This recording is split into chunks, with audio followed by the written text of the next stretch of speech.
Yes, ladies and gentlemen, thank you once again for joining us here at INC Live for the UFC 299 preview show.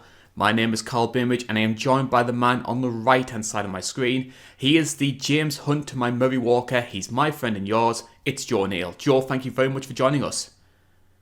Glad to be here. I know you don't drink anymore, but I'm really pumped to be the Bobby Roode to your, or Robert Roode as he was known, to your James Storm. Beer! Money. You've been watching the OSW TNA episode, I guess. Yeah, I literally just watched it. Like, I had it on in the background while I was like scrambling to get off of work. Yeah. Well, thank you very much for joining us here on INC Live. It has been a very busy week for myself and Joe, but we finally got ourselves the time to record the UFC 299 preview show. Arguably one of the most stacked cards that the UFC have put on for a long, long time, and hopefully the kickstart for what has been a pretty lackluster 2024 so far, Joe. It's been pretty rough. I mean, like, no spoilers because it's in another video, but the card last night, I told you before, I, if it wasn't for the fact that I took notes, I wouldn't have known anything that happened on that main card, I think. I think I would have already forgot it. Yeah, I mean, there was the Usyk knockout, and then everything after that was just dire. Yeah, I watched it all. I watched it all live, and I just went, mm-hmm. You will be going into a lot more detail about that card when your preview show, which should be online by now, goes online, and you'll be talking about the main event itself and some of the sort of questions that have stemmed from that fight card. I do have one to bring up with you though, because I'm sure you're going to go into a lot more detail about this, and it's one which has got a lot more complex after last night. Of course, Alexander Pantoja is scheduled to headline UFC 301 in Brazil. Who is fighting him for that belt? Well, we talked yesterday how cool it would be if Horiguchi was. That would be super cool. I don't think it's happening, though. As we discussed, it's not only Ryzen that has to okay it, but Bellator or PFL now. And PFL, I think, is, the more I've thought about that, PFL's making like a serious run at being the number two. I mean, they are the number two currently because it's not Bellator. They are Bellator at the same time. But Ryzen really wants to be like that, that big competitor, which I hope they get to, or not Ryzen, PFL does. I hope PFL does get to that point. But it's probably gonna be Royval, I'd imagine. Yeah, I'm leaning that way as well. I think that it was quite divided on, because I saw a lot of polls asking this question. I know that John Anik ran it on his podcast. And before last night, there was a lot of momentum for Mikhaev to get that title shot. Mm-hmm. Not necessarily because people like Mikhaev or find his style entertaining, but because they were a little bit bored of seeing the same faces at the top of the division. Yeah. But after last night and seeing Mikhaev stink up the joint against Alex Perez, I think there's a lot of people realising we don't want any of this. So I think Royval is the front runner. Like, honestly, after last night, I would rather give Steve Usyk the title shot over Mikhaev. That sounds way more fun. Yeah. Yeah, Steve Usyk, because he got power, he can do something. And Mikhaev with we have that joke in the first Tito and Chuck fight where we go, third fight didn't happen, and you have like Men in Black neutralizer. Mikhaev, like right after that fight, he would just walk up and pew! I forgot what happened in that fight. I guess Pantoja's still champ? Okay. Because it would be just so boring. Like, he's so boring. Yeah. And what sucks is his UFC debut is so electric. In fairness, the card that he was on was pretty fantastic. It was one of the better ones. I think that was your first card, wasn't it? Oh, yeah. That's one reason why I always bring it up. I always bring it up so I can kind of go, oh. Speaking of, I think it was March. So I am coming up on my 2-year anniversary, actually. Yeah. And you've been a great addition to the family as well, Joe. I think the 2-year anniversary gift is cash. I think that's the traditional one. I don't really know. Just kidding. We have different anniversaries here in the UK. That's my excuse.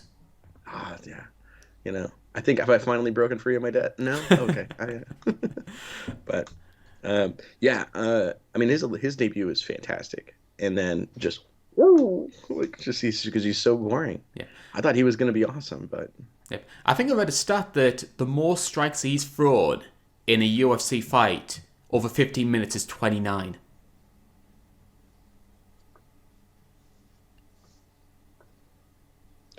I don't know how to answer like respond to that. Wow, Belal Muhammad, I apologize. Yes. Jesus, man. So we can talk about Like, that in a lot more that is. detail. I'm sure you covered it as well when you did your recap show, which should be online by now. For now, I though, think it was after the crying. it was an awful card. It was an awful card. It was horrible, but Fingers crossed, though, UFC 299, it does turn things around for us because there's a lot on paper where it should be satisfying a lot of casual fans, a lot of hardcore fans, and it's safe to say as well, you look at the main card and you even go down to the prelims, we have got a lot of talent there. This is a stacked show. My question though is, why do you think that is? Because I'm seeing a lot of theories going around. Number one is that obviously we're coming down to a landmark event. UFC 300 is just around the corner. The UFC are doing the same thing that they did back in 2016 and loading up the shows before then to really build up anticipation for this landmark event. The second one is maybe the more cynical choice, which is the UFC have a guy in Sean O'Malley who they are desperate to push as the next big superstar and are loading the show to try and prop him up. And the third one is, again, another cynical choice. This card is happening the same week as Anthony Joshua versus Francis Ngannou. Is this Dana trying to distract from basically his villain of the month? as funny as that last one might be, I think that's just a coincidence. I think that's a happy one for Dana because this card I think was stacked, or they were starting to build this card already before Anthony Joshua and Ngannou signed on the dotted line. Um, that said, I kind of feel like it's the one where it's like, oh, they're trying to build up towards this landmark event of UFC 300. And then, of course, with the 300's booking, they went, we put all our best stuff on 299 by accident. Like, what do we do? Because I think 299 is good, almost. Yeah. I think that's a fact, that, or not a fact, an opinion a lot of people share. I am. Um, I want to try and go into a bit more detail with regards to the second option, which is the sort of O'Malley-centric Sean approach. O'Malley. I Because want to believe that, but I don't know.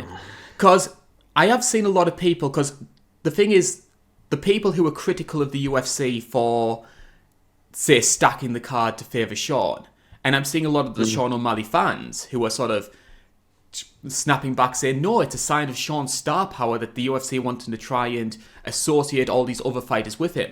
Like, if you're one of the Sean O'Malley critics, and personally I put myself as one of them, this is what the UFC should be doing. If you have a champion that needs help, give them the strong undercard to help them out.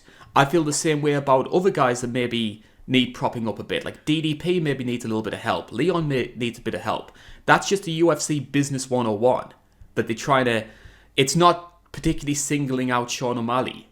But also, if you're a Sean defender, like, there's nothing wrong with admitting that your guy needs help. You can still be Yeah. a Sean O'Malley fan, even if the majority of the public don't feel the same way. You're not a bad person for that. I think the problem with the reason Sean O'Malley fans may have a little bit of an issue with that is, and I want to stress, I am a massive Sean O'Malley critic, but I think a lot of it is a lot of their kind of like, I'm trying to think of the word, like their motif and things that they say to justify Sean O'Malley's very like arrogant and spoiled kind of persona. Facade. Yeah, it's definitely a facade. Because Chito Vera broke it the first time. Oh, sweet. It was so sweet. I can't wait to talk about that. But no, is the reason like they do it is because they go, well, he's a star. Stars can do that. You know, it's kind of that's how they justify their fandom of like someone who can do that. It's like, well, he's a star. Stars do that. It's like, okay, well, if he's a star, how come Sean Strickland's pulling in better pay-per-view numbers on worse cards, and he's also getting more views anywhere? Like, that guy made himself a star. Yeah. How come Sean O'Malley, who's been, you know, doing this, isn't it? Like, and in that, like, I feel like that kind of offends their fandom in a weird way.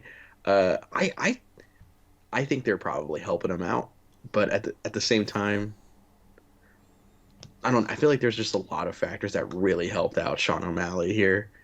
Uh, but I do think it's just, I do think it's funny that people go, well, no, it's because he's a star. I'm pretty sure the Aljo Sean O'Malley card didn't do well, which is weird because I remember that card being good. I think But 300,000 buys.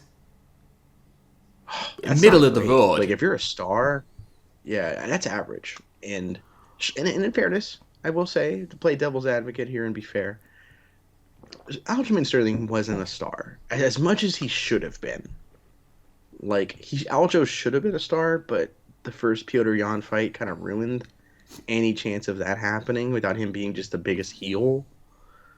And um, Sean O'Malley wasn't gonna help out the buy rates numbers. But if you're like, middle of the road buy rate numbers, well, why is like Sean Strickland just generating tons more views than him on anything? Mostly because it was the upset. That's him upsetting Adesanya. No one, you and me, who try and be as professional and as fair to any crazy lopsided fight we have to discuss, we were even kind of like, wow, he did it. Like, so I don't know. I feel like the big thing is it's kind of a running joke between me and my friend who playfully pretends to be a Sean O'Malley friend. He isn't a Sean O'Malley fan, but he'll joke about it. And the running thing is, well, he's a star. That's why they put all these people with him. And I'm like, yeah, okay. Like, so I've never actually realized that is a legitimate thing people will say is, well, he's such a star, they're putting all these people with him. And I'm like, it's like in professional wrestling. In professional wrestling, if you want someone to get over, you have someone lose to them to give them the rub, or at least you look valiant against them to give them the rub to make them legitimized. You really can't do that in a fight because they're not predetermined. I guess it was, the fights aren't predetermined. The best way you can give someone the rub is by putting them on, like, we talk about it on International Fight Week. If they like you, you're on that card. That's their rub. Or what they should have been doing, but they want to just squeeze money out, is they should have been putting good cards underneath Connor this whole time. Because then it's like, casual fans are going to tune in to see Conor McGregor fight. And then maybe they're going to find out who a Benoit Saint-Denis is, like, coming up. Or maybe they'll be like, wow, that push kick to double A, that kick to double A was pretty sweet. I'm glad you mentioned that because it's time for us to talk about the prelims. You can see those on your screen right now. As mentioned before, we have a lot of big names appearing on this undercard here. And you touched on it there. We're going to be talking about the prelim headliner. And we're going to start with this big pressing question. Will Saturday be the night Teep Kick to double leg finally gets figured out? Jailton Almeida is going to be taking on Curtis Blades. These two were supposed to fight in Brazil last year. Blades had to pull out. Derek Lewis took his place. And Jailton put on arguably one of the most boring heavyweight main events of all time. So Jailton was calling for a big match. I think he actually called out Aspinall. He wanted that interim title fight. But the UFC said, stuff that, we're rescheduling the Curtis Blades fight.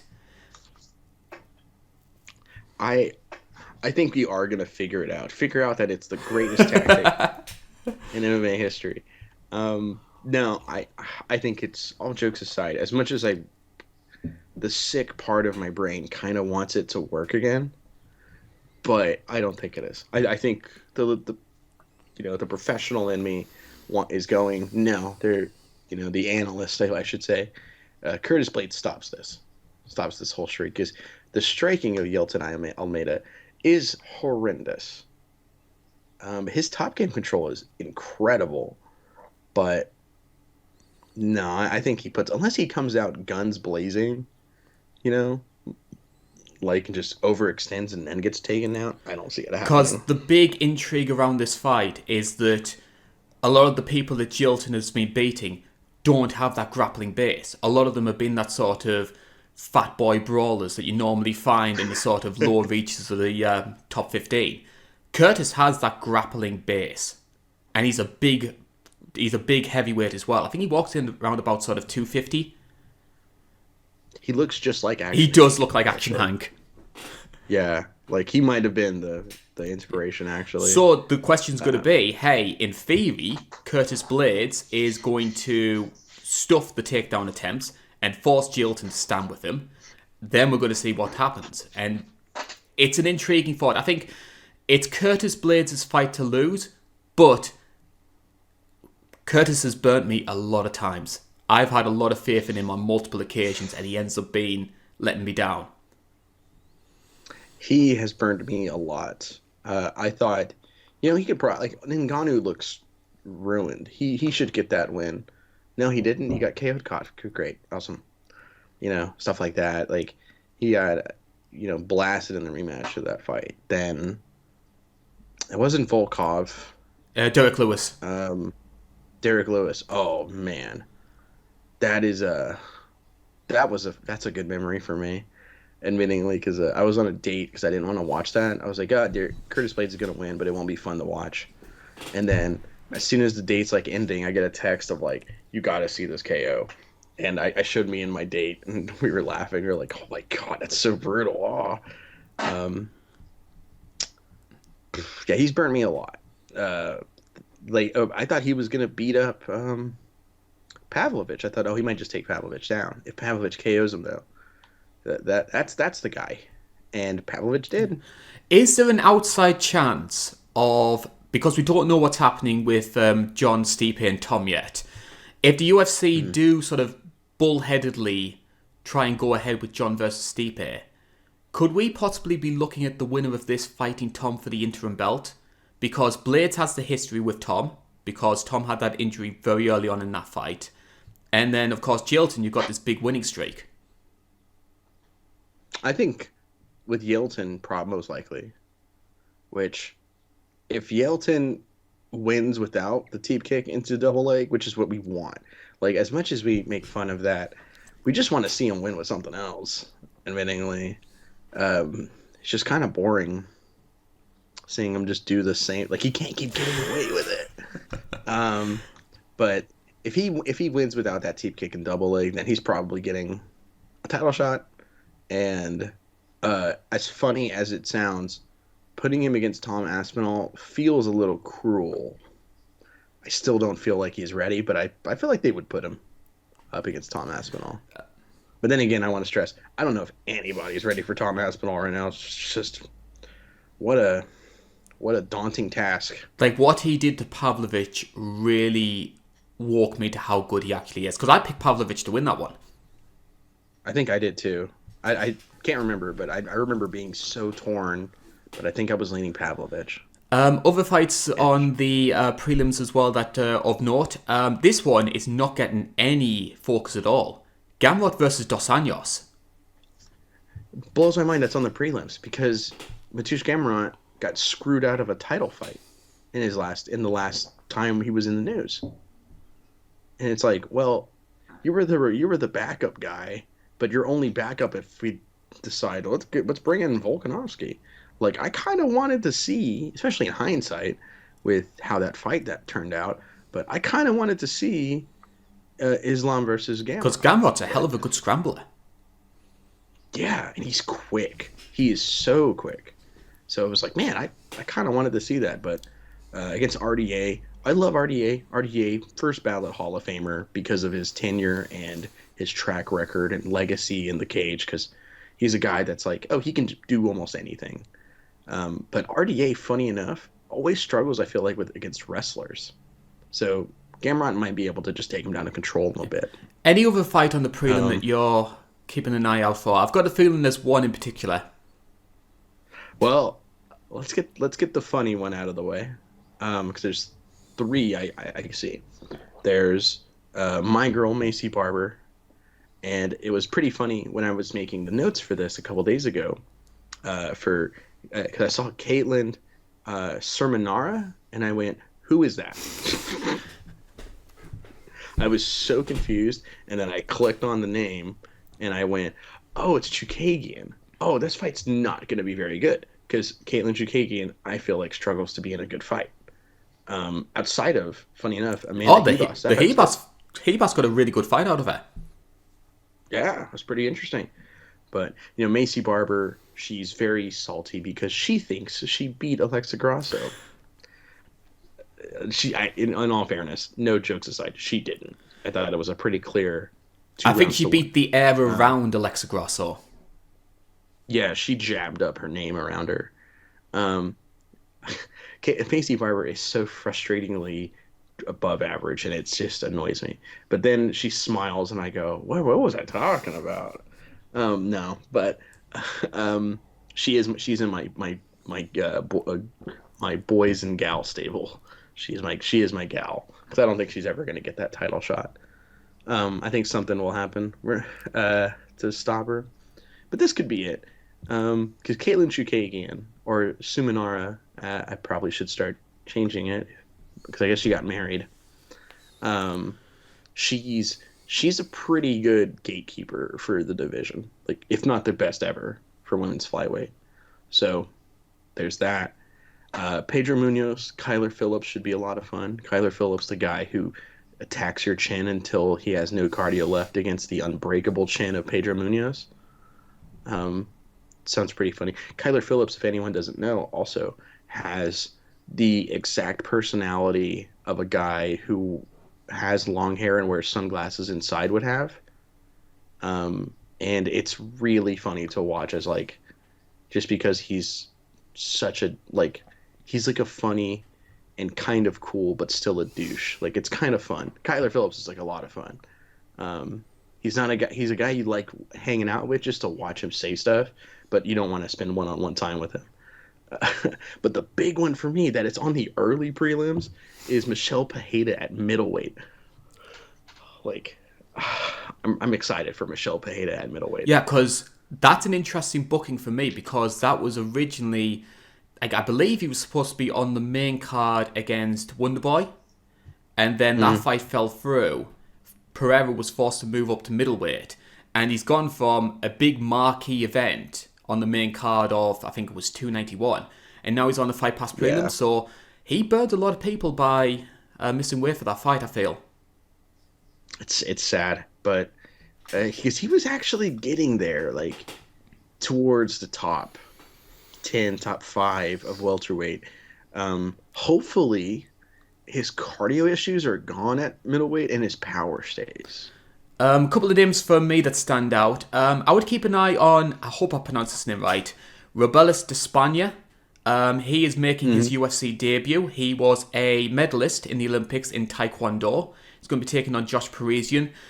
Arguably a bit of a showcase fight, bearing in mind I'm not the biggest fan of Parisian. Don't think he's the most talented fighter on the roster. But Taekwondo background, you know that there's the big possibility of Parisian taking him down and just holding him there 30-27. And also as well, I've got to give a shout out to this lady. She's a staple of British MMA for a long time, but this will be Joanne Calderwood's final fight. She called it. Joanne called her Wood. She now goes by Wood. No, I mean, is she calling this? She's announced beforehand it's going to be her last fight. And ironically, it's going to be up against Marina Moroz, who was the first person to beat Jojo. Handed her first pro loss, which I think was on the... I think it was the Zagreb card. It was Gonzaga Cro Cop 2. Yeah, it was the armbar. I remember. Yeah. So, Jojo always been a big staple of British MMA, very highly regarded. Arguably, the game started to pass her by, but happily married now. Looking forward to a good and healthy retirement. Absolutely. She's great. I was still kind of thinking about, Despagna has to be what his last name is, but a heavyweight Taekwondo guy. That sounds really fun. It could be brilliant. I think a lot of people thought that Cyril Gane was going to be exposed the moment he fought anyone who was credible because he didn't have the grappling base, and he ended up getting all the way to a title fight. Yeah, he got to a title fight and then blew it. Although I will say, mind you, I think I've worked out part of the reason why he made such a pig's ear of the John Jones fight. Do you want to know who his training partner was? Who? Shamil Ghaziv. That confirms it. So, we open up the main card in the Bantamweight division, and on paper, this one could be a belter. It is the number 4 seed Piotr Jan who is taking on the number 7 seed Song Yadong. The betting odds for this one, you can get Jan at -135. Song comes in at +115. And while the UFC have always been very high on Song Yadong, and this is his first big jump up in quality, I think the big question coming into this fight is, how good is Peter Yan still? I feel like he's still really good. It's just, I mean, he beat the champ. In my opinion, yes. Oh, I thought he beat. I watched that fight multiple times this week. I used to just skip the judge's decision part, but I thought that fight's close. It's closer than I remember, but Piotr Jan, I thought, clearly won that fight. I think he's still good. It's just who beats Merab? Like, Merab just got done dominating a guy who, if he would have beat Aljo, I would have put in the GOAT content. I would have put as a top 2, top 3 GOAT, if not just outright number 2. And like, Merab made it look easy. Like, Merab just does that to people. He's gonna probably do that to everybody on the way to a title. Just outwork you on the feet and then just start throwing you. I think Piotr Jan is still really good. He still has some of the slickest boxing tricks I've ever seen. What he'll do to switch stances and make you miss, make you pay off of his stance switches. And like, I'm always a big fan. Like, so one of the co-headliners in their co-main event is the master at it. But I'm always a big fan of a guy who will switch stances mid-combination to change up his power hand and catch you off guard. And so Piotr Jan does that incredibly well. He was trying to get it done against Merab, but it's really hard to do that when you're backing up the entire fight. I think he's still the man, admittingly. I think it's just kind of like, hey, you lost 2 to Aljo. That's, one of them was, you were winning the fight. I thought he was very clearly winning the first fight. And then the knee, he beat Sanhagen, who was, who's, in one of the best fights of all time, I think. That fight is so fantastic. It just happened to come out, I believe, the same year as, no, it didn't. That was my fight of the year that year. The year after is Yuri Glover, which, what a fight that was. But Piotr Jan, then it was the Aljo loss, which, it's a close fight. I thought Aljo won, but I know a lot of people thought Piotr won. Then the Sean O'Malley fight, and then the Merab fight. There was just 3 losses in a row. And only one of those was not close, and that was Merab, who's just done that to everybody. I think he's still And awesome. I think seeing what Merab did to Cejudo it sort of softened the blow of Piotr Jan's loss.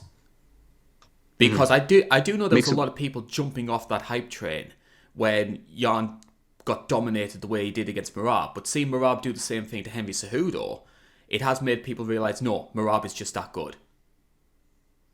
Isn't it kind of interesting that Merab dominated guys it just dominates guys like that, but he couldn't do that to Aldo? He had to just hold Aldo against the cage. He really didn't dominate Aldo, in my opinion. Isn't it kind of interesting? Like, in hindsight, you go, huh. Makes you realize how good Jose Aldo actually was. Makes you. I think Aljo. I thought Aljamain Sterling would have beat Aldo in the fight if they ever had it, but now I feel like Aljo's probably like wiping his brow and going, dodge that one. But Song Yadong, though, this fight is so good. Because Song has a lot of traits, in my opinion, which I think it could make it, especially early on. I think it could be very interesting. So we'll talk about Song in a bit more detail here. So he's coming off a win over Chris Gutierrez back in December. Along with Gutierrez, other notable wins include Ricky Simon, Marlon Moraes, who he finished in the first round, brutal fashion. Casey Kenny, who I'm still very high on.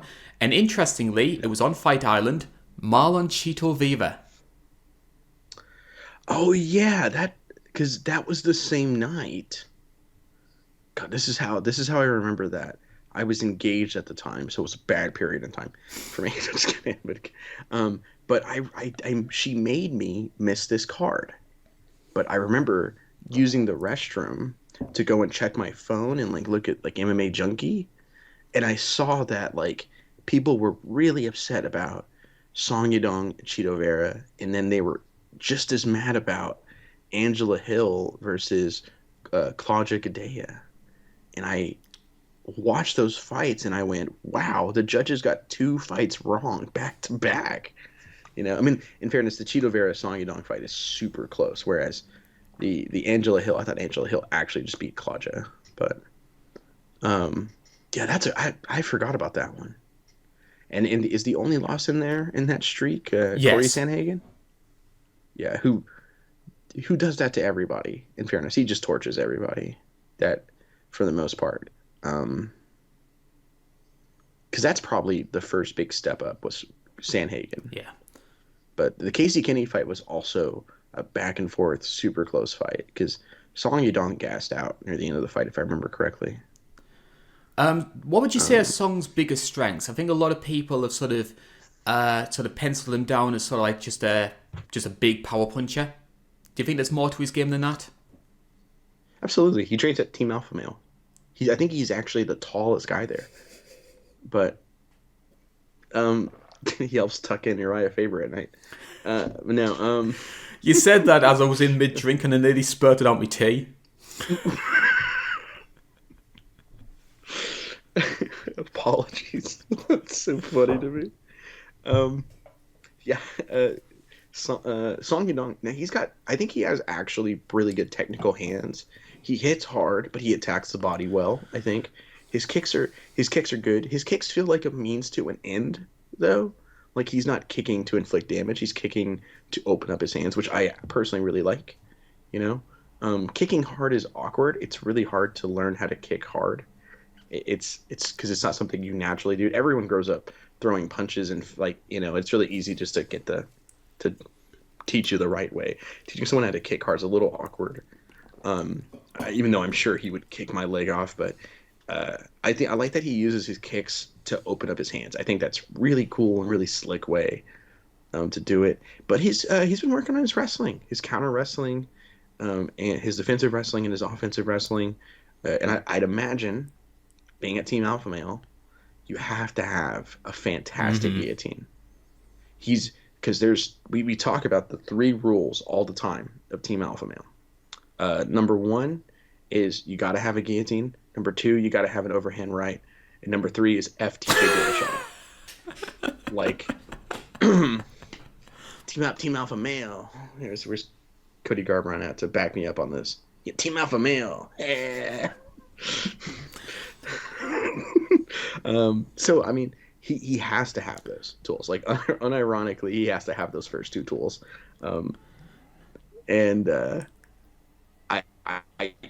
So in my brain, I think I have seen people say like, oh, he's just got a lot of power, and it's like, yeah, but he's actually good at landing. Like being like at heavyweight, you can get away with just having power for a while. Where Francis made the big leap in was he went from just Rosenstruck throwing like this to like actually when he's fighting Stipe, just actually turning it over and landing. Like at bantamweight, you have to be able to like actually land from day one. You can't just get by on that. I'm glad you brought up the defensive wrestling, because that's one of the things that stood out for me when it came to the Corey Sandhagen fight. I actually think that Song made it quite competitive early on against Sandhagen. Where the issue started was that Sandhagen started putting on a lot more pressure, Song's decision making started to go a little bit awry, and then when Sandhagen started mixing in the wrestling, he started pulling away, and eventually led to the doctor stoppage. Yeah, because he cut him up when I think early on. I remember it was just a nasty cut. I want to say he split him with a standing elbow, but yeah, I mean that's one thing too is how I want to see how old he is. 26. I believe. Yikes! So we're looking young. at 30 fights here at 26 years old. So fight years, he's probably what? Like 36, 37? And that is maybe a bit of a concern because I think people will look at someone's physical age and think, yeah, well, he hasn't reached his prime yet. I fear that we could have a situation with him similar to like a Barao, where just the amount of mileage put on his body and he's sort of like done by the time he's 30. I hope that doesn't happen because Song is very entertaining. Me too. High potential, yes. I think. It would be interesting to see how Petr Yan approaches this fight as well, bearing in mind all the losses. Do you think he maybe might go a bit more grappling heavy with this one to try and exploit some of the weaknesses of Song's game? Just sort of like a risk averse, I'm not taking any chances, there's a clearer path to victory. And Petr Yan showed against Sean O'Malley. He's a pretty underrated grappler. He can be hurt. That's actually a fair point. I didn't actually consider that because he, in the Sean O'Malley fight, and I believe in the Corey Sandhagen fight, maybe one time in the Sandhagen fight, but in the O'Malley fight for sure, he showed that he is human. Like, he can be hurt. You can sting him. John Dodson stung him, like, really hard. But the cannon of a left hand John Dodson has. But I think I could see him go for the... that's actually a really interesting point. Him going for the wrestling, going for a more grappling-based attack on him. Because I think when I look at these two fight, for some reason, it isn't a technical aspect that stands out to me. What stands out to me is of the mental thing. For Petr Yan, I always think cold and calculated. Like, everything he does is sometimes he's a little too calculated sometimes, and it leads to not boring, but he'll kind of slow down his own pace trying to like look for that opportunity. Whereas like Song Yadong, I feel like the biggest weakness of Song Yadong is he's probably a little immature. That's one reason why I wanted to check his age. I was like, I wonder how he's going to mentally mature in the fight game. Because sometimes he'll just make some bad decisions, and I don't think that it is a fight IQ thing. I think it's a maturity thing. Because he is 26. Like, he's, 26 with 30 fights. That's definitely not a fight IQ thing for me. That's more of a maturity thing. So I think that's interesting. Petr Yan, I think, more calculated and cold. It's incredibly likely that he just goes, this is easily the best path to resistance, and just least resistance, and starts throwing him down. I think if Song's going to have a chance to win this one, I think it's going to have to get it done early. Because we know he has a lot of power, and we know especially in the first round, that's when that power is most potent. And we've seen with a lot of Petr Yan's fights, he's a bit of a slow starter. He'll use the first round to read his opponents and then start coming on strong in the second and the third. Because you look at some of his fights in the past, like Jimmy Rivera, in my opinion, was winning the first round before the knockdown. Corey Sandhagen won the first round against him. Uriah Faber, who was about 2,000 years old. He won the first round, didn't he? Yan won the first round, but Faber made it competitive. That fight's great. Yeah. Actually, funny enough, but yeah, he is 2,000 years old in that fight. And he still looks about 10. Yeah, it's because he can't grow a beard.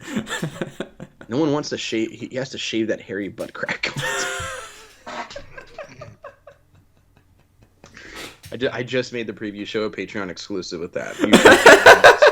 What have I done?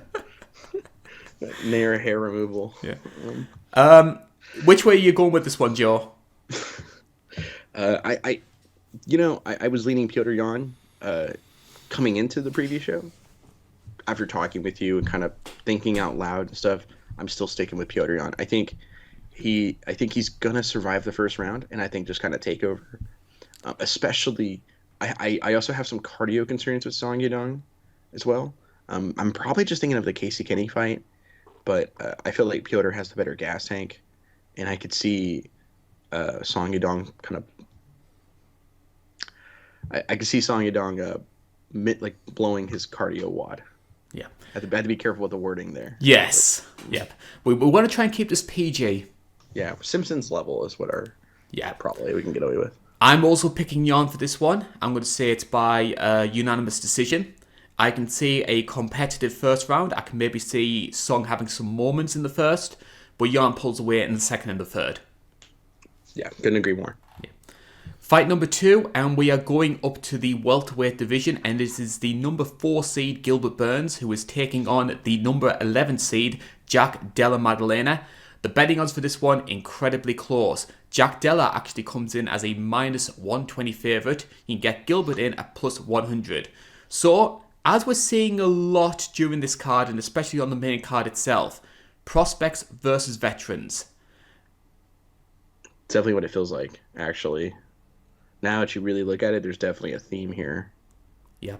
And I think as well, it comes at a time when, in my opinion, I think the welterweight division maybe needs a little bit of blood. Like, a lot of people have been focusing on middleweight and the desperation to try and get new faces at the top of the class.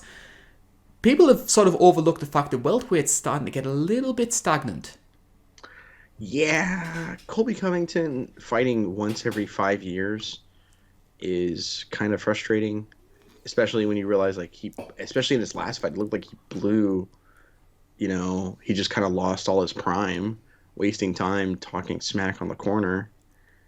In fairness, he was going through like legal issues with the whole Masvidal jumping thing. So, but still, Wonder Boy's on his way out, and like besides Belal, Leon, and Shavkat, it's looking a little thin at the top.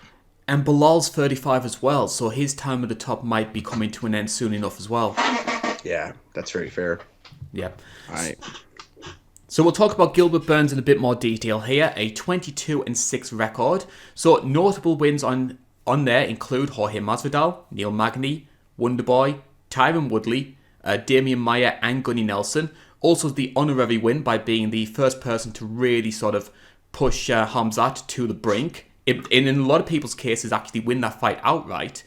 But it's going to be the first time that he's fought since suffering an arm injury up against Belal Muhammad. So, 37 years old, coming off a long injury. There are some people with legitimate questions over whether Gilbert is going to be that same fighter. Yeah, he looked old in the Muhammad fight. I thought he looked old, and never in a million years if someone told me, yeah, Belal Muhammad, he's going to put on a kickboxing win over Gilbert Burns. What? But it happened. And people still give Belal grief for that. He didn't go for a single takedown in that entire fight, and people still hated him for it. I feel so bad for the guy. I feel bad for him, but I do think it's kind of funny that in a fight where he chose to stand up and bang, it was still boring. Like, I was like, that's funny. That's genuinely kind of funny. It's like Sean Brady. He TKO'd. Didn't get a knockdown. It's like, that's funny. That's kind of funny to me. Bad luck, man. Bad luck, Belal. Change his name. I got some bad news. Yeah. Gilbert Burns, he looked old in his last fight to me, and which is rough because Gilbert Burns is a blast. Him and Masvidal was, it was obviously time for Masvidal to hang him up, but he did not look old against Masvidal. He looked much younger than Masvidal in their fight, and obviously the Khamzat fight is fantastic. Like, both of those dudes just throwing every leather in the world at each other, and then him nearly soccer kicking Khamzat, which I still stand by this. If he would have soccer kicked him there, it would have ended both their careers, because Gilbert Burns would have been on that Husamar Palhares type of rep, and Khamzat would not have been the same, because they would have to find his head in the crowd and reattach it. Like, it would have been horrible. You know in Uh, cartoons when a robot loses their head and it just starts chattering away on its own? Do you think I if that smash, I happened, smash. hey smash, hey smash, hey smash, hey smash? I think it would have. I think in rebroad. I think it would have been like that, and then in rebroadcasts, right before the kick lands, it would you would have heard, "I must go now. My people need me." Hamza Hamza went back to Chechnya. Um, And got mollycoddled by Kadyrov. I I think you could tell we're not Hamzat fans here. so I like it. I like him as a fighter. I do not like the person. If it's like, hey, Hamzat's gonna fight, and he's gonna fight actually on a decent schedule, dude. Sign me up. But he's gonna talk the entire time. Like F, like I don't want to watch this. Like, come on, just like I like watching him fight. He's entertaining in the fight, But I like don't like him as a person. We do like Gilbert though. So what Oh, we are love Gilbert's Gilbert. biggest strengths? Because I think the perception of Gilbert as a fighter has changed depending on when you come into the sport. Because I think there's a lot of people now who just know him as this big, stocky power brawler. But this guy is one of the best jiu-jitsu practitioners to compete in the UFC. Yeah, ever in the UFC. When he fought Damian Maya, I thought that fight was going to be like, all right, who's the real one, you know, kind of thing. But then Gilbert Burns just left hooked him. It was like, oh, never mind. Um, but Gilbert Burns is an incredible grappler. Like Damian Maya made a name for himself because he was grappling dudes like Gabriel Gonzaga and winning when he himself was like 190 pounds soaking wet. And here's Gonzaga walking around like at 270, like in Abu Dhabi, And this dude's not just like out grappling him; he's just straight up beating him, you know. So that's kind of where Damian Maya got his name from, and Gilbert Burns kind of got his name from just winning at his division constantly, like multiple time world champ, if I remember correctly, and just stellar on the ground. With a pretty good offensive wrestling game if he has to use it.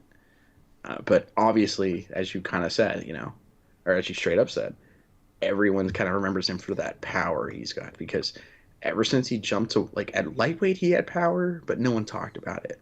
At welterweight, everyone talks about that, like that cannon he has for each hand.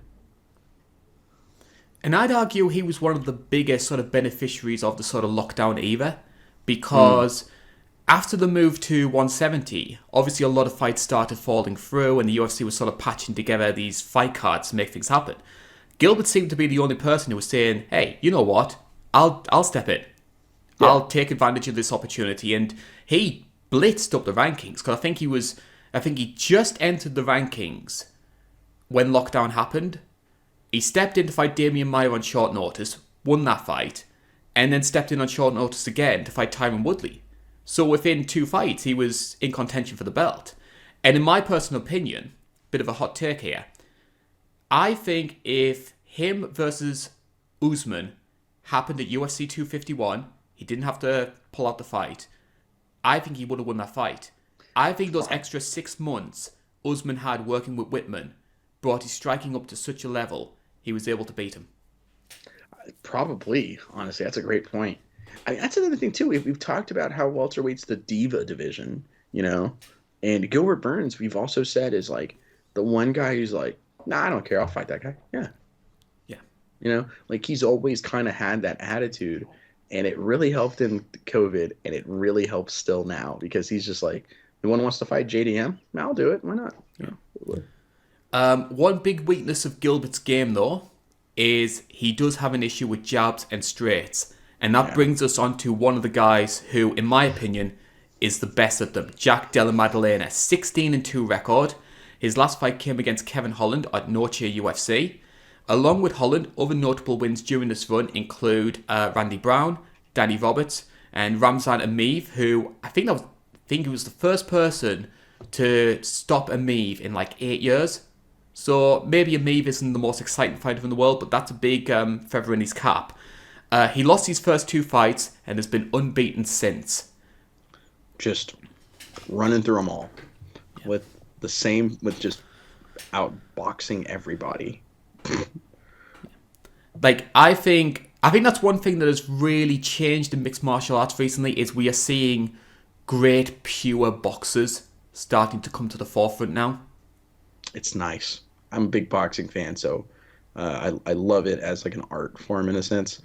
And so it's really nice seeing it, people who are able to make that style work in MMA. Because for a while it was like, yeah, I'm a great boxer.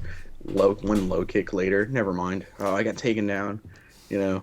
So it's nice seeing a guy like this just really rise through. Yep. Is there more to his game than his boxing though? He actually has a decent like little submission game. Like he can grapple if he has to. Um, Except Randy Brown, he choked out. In fairness, he face planted Randy Brown first and then choked him out. Yeah. But he's still like he he's definitely not just like a one note pony. He understands like the game. If I remember right, was it? I always forget how to say his name here. I had to pull it up because I forgot it. But Basil Hafez. Basil Hafez. Basil Hafez. Almost got him. Really hurt his hype, up until the end, I thought. Yeah. I went back and I rewatched the fight because I did see a lot of people some people were making that argument Hafez won that fight. I went back and I rewatched it and I just gave it to Jack Della. Yeah. But it was a lot closer than a fight like that should have been. Shouldn't have been that close. That's because I remember I rewatched it for the Noche UFC, and because I was like, oh hey, like Kevin Holland's and JDM, I gotta watch this fight. But yeah, that fight was way too close than it should have been. Yeah.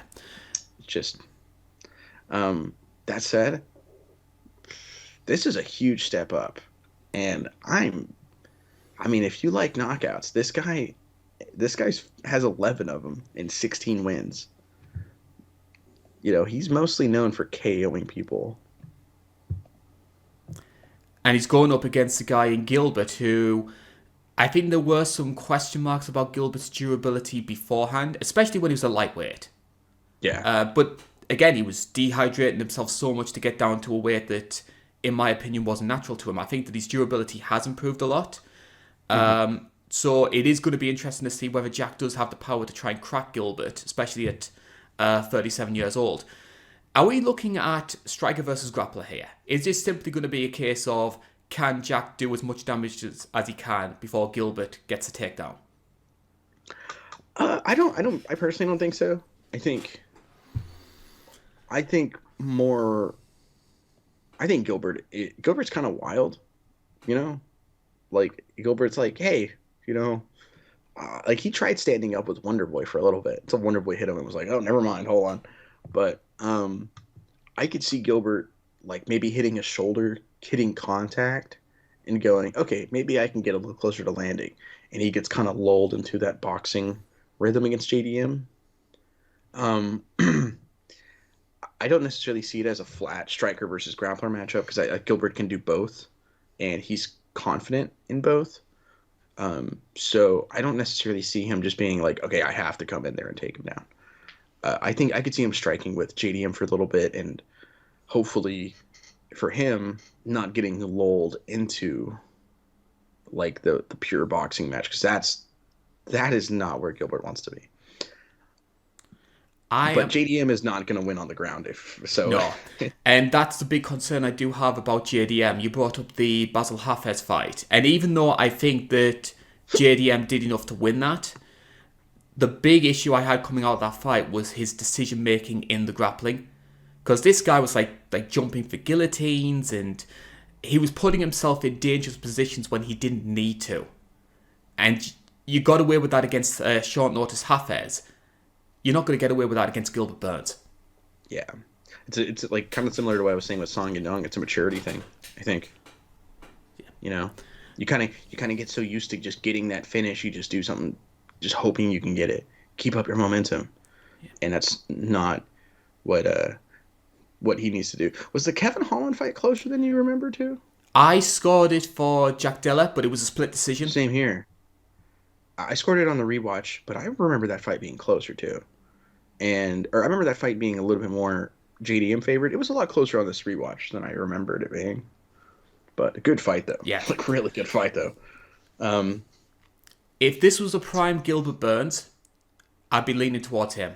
I think that the grappling would be a massive X factor, and I think Jack Della would sort of be a bit drowned by what Gilbert could do on the ground.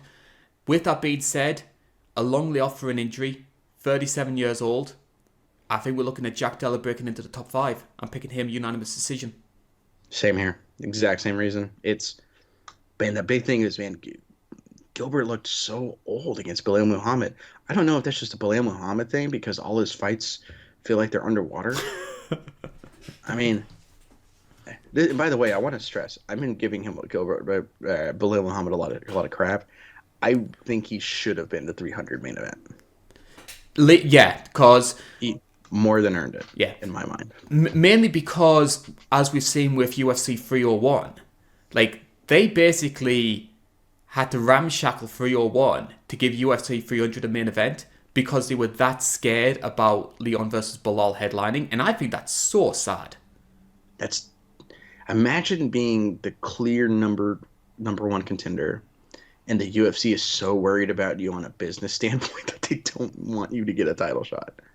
Like, they're acting like this guy comes in and you're acting like this guy's breaking into the UFC vault and handing out money like he's actively losing you guys money every time he fights. Like, I don't understand. And it's so risky to do that as well because there's like the UFC have got like the lawsuit going on right now, like anti-competitive measures. Yeah. And like one of those guys was John Fitch. Like Belal is getting the John Fitch treatment right now at a time when the company need to be seen to be impartial and not having favourites. It's disappointing. It's so disappointing in my opinion.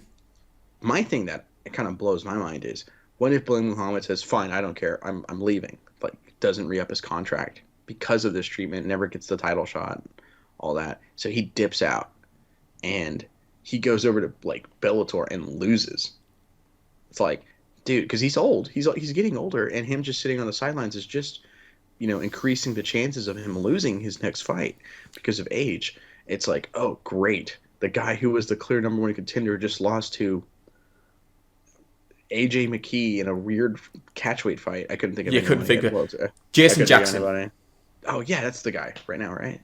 Like, he lost to Josh Koscheck, came back and Bellator and knocked out Belal Muhammad. Like, Asada Wad came back. Dave Rickles. You do realize you're just listing all the MVP's opponents here.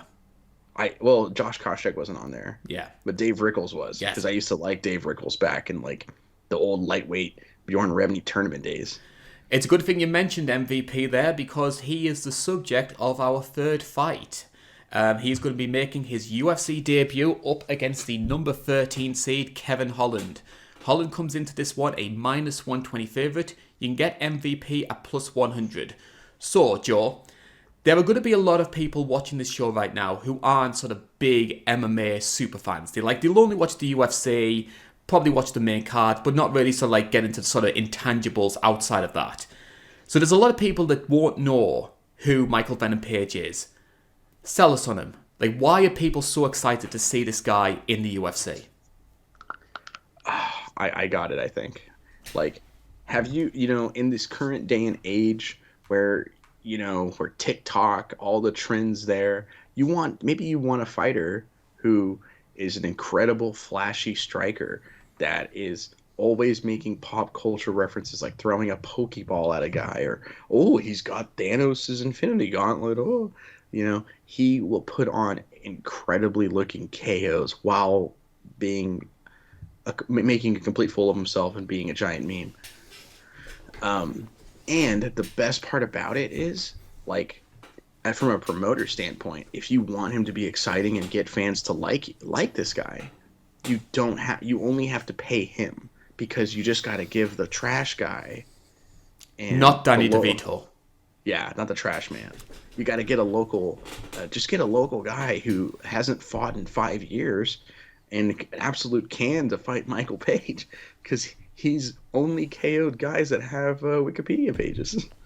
or on no Wikipedia pages. I do have some of the notable wins that MVP did have in Bellator. We'll see if any of these ring true for you. Gota Yamauchi was his last win, which came 12 months ago at Bellator 292. We've also got Douglas Lima, Derek Anderson, Shinzo Asai, Paul Daly, which was a stinker of a fight. I know there was a lot of people in the British media excited for that one, and it stunk up the joint. Caveman Vickles, as you mentioned, and the fight that arguably put him on the global stage, really made people sit up, was his flying knee against Cyborg Santos. Oh, yeah. Yeah, he had a huge streak joining Bellator all the way, and they never gave him a title shot. For some reason, it was really weird. And the reason why was because they knew they were giving him like guys who were past it or guys who were, trashmen. But all that said, he is incredibly flashy. Like, he puts on some of the flashiest kicks ever. He's jumping, when he jumps up in the air for a flying knee, he is super high off the ground. He could probably flying knee the top of the cage, and he has a lot of power. He's very quick. He comes from the same style of karate as Raymond Daniels, yes, the kickboxer. It's very Wonder Boy-esque as well. Yeah, he comes from the very almost Taekwondo style of karate, like very flashy, very cool. He'll throw like a tornado kick. Like, everyone has probably seen the viral knockout he has of where he fights some guy who's built just like me, and where he throws a tornado kick, knocks the guy out, and the guy kind of just keeps flying and stumbling over himself, and he's just staring straight after the kick. He's very arrogant in cage because he wants you to mess up. Kind of he fights a lot like annoyed Anderson Silva. It's probably a good way to describe it. Because Anderson Silva, if you didn't do what he wanted, you're annoying him. Because now he has to lead, so he's playing the mandolin and he's kind of dancing and just goofing off. He fights like that a lot because he tries to be as flashy as he can. And it put him on the receiving end of one of my favorite knockouts of all time. Yeah, which was Douglas Lima. Because a lot of people forget, obviously because of the knockout, a lot of people forget, I personally thought Page won the first round. But great moment. So MVP's using his karate style stance. He's bouncing on his tiptoes. He sort of dives in, stretched out. I think he's thrown a left hand. Lima times that, knocks his legs from under him. And as MVP stumbles, then comes the uppercut and finishes him off. It is ridiculous. It's a ridiculous KO. Yeah, I've seen people do the Marvel Thor's hammer, that, with all these little special effects they've added to it. It's pretty funny. But MVP though, you would think as a guy they're pushing as the next prospect and major signing by the UFC, that they wouldn't get a guy his age. You think they should be putting MVP in sort of veteran versus veteran matches? I think so. Yeah. I think as well, do you think the UFC are maybe overestimating MVP's star power? Because I actually ran a poll on the Twitter page a couple of days ago, and I was asking, over the last, say, 5 or 6 years, who is the biggest signing out of these four to be signed to the UFC from a major promotion? And I've got the poll here. So 45% of people said Michael Chandler, 43% Ben Askren, MVP 7%, Kayla Harrison 5%. Chandler was the biggest one. In the eyes of the public. In the eyes of the public, they thought Chandler. Ben Askren was for me, but I think Chandler would be my number 2. Kayla Harrison would be my 3, and Venom Page is my 4. Mostly because I know Venom Page. I know MVPs shtick at this point. You know what I mean? Incredibly flashy stuff. He looks great against people who haven't fought in 5 years. That's not going to be a problem though with one of the most active fighters in the UFC. Kevin Holland back in action once again. this must be like the 20th, 30th time or something like that he's fought since signing for the promotion. His last fight, as I mentioned before, came against Jack Della Maddalena, a very close match at Noche UFC. I actually think that Kevin Holland is a pretty good choice for MVP's debut, because you need that kind of litmus test to see how good this guy is at the sort of new stage of his career. And Absolutely. And as we know, Kevin Holland on his day could be one of the most entertaining welterweights on the roster. So, in theory, there should be a real chance that this turns into a barnstormer. I struggle to think of the last time I saw him in a bad fight. Like, okay, that's not true. I remember the Brunson and Vettori fights when he was at middleweight. But he's so exciting, and he brings it. He makes it a dogfight against everybody, except Hamzat, who just like took him down, darsed him, whatever. But against everybody else, he makes it a dogfight. And like, because what it was Chiesa and Ponzinibbio, or was it Ponzinibbio first? It was Ponzi first. Okay, which that broke my heart. But the Chiesa, he darsed, got him in a darce. I think a lot of that is, I think like people almost also forget that he is a legitimate like black belt in jiu-jitsu. Under Travis Lutter. Yeah, the owner, a top 5 head size. No, I'm thinking of I'm thinking of the wrong guy, not Travis Lutter. Travis Lutter is the Michael Jordan of BJJ. I wouldn't go that far. What about Kobe Bryant? I don't know any other basketball players. I was thinking of Dean Lister. Excuse me. Dean Lister had a massive head. Made sense why he trained with Tito. Like, it was spreading. That's all I'm saying. Dean Lister. He's like the originator of how everyone makes the Easter Island memes for like Alex Bejeda. Yeah. Dean Lister also looks like an Easter Island head. Like, but he looks like we just picked it up and put it on his shoulders. Big-headed Dean Lister. But Kevin Hall, like, he always brings it. He can grapple, a lot of power. If you're not careful, he'll put you out. And he can go. Like, he's a fantastic litmus test for MVP here. Yeah. While still being exciting. Like, sometimes you get these, like, guys who are always going to bring it, always going to, like, go all out to win. Sometimes they're not that exciting, though. Even if they're, like, a good litmus test. Kevin Holland is perfect for MVP here. Because that's what the UFC are banking on, in my opinion. Because based on what we've seen with MVP and Bellator, that people are going to go out their way to try and take this guy down. Because if you take MVP down, he's got nothing off his back. Kevin Holland, in theory, bearing in mind the Jiu-Jitsu black belt, he should be wanting to take this fight to the mat straight away. But I think the UFC are banking on him to make this a stand-up war. Mm-hmm. Just Kevin Holland doesn't avoid shots. He just kind of blocks them and like moves off of them, and just kind of he's easy to hit. He's very, very hittable.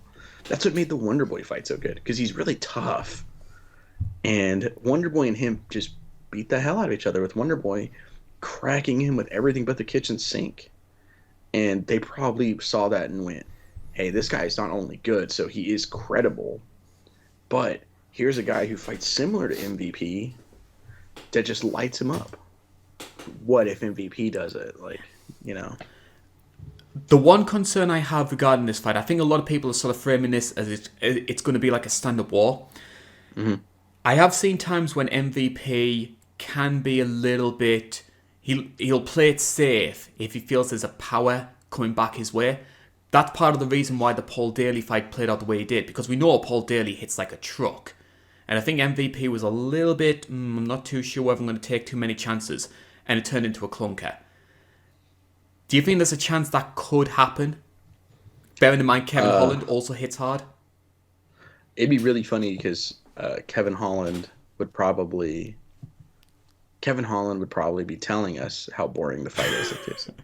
Because Kevin Holland, they should just mic him up at this point. Oh, he's amazing. They should just have a boom mic above his head, like the entire time following him.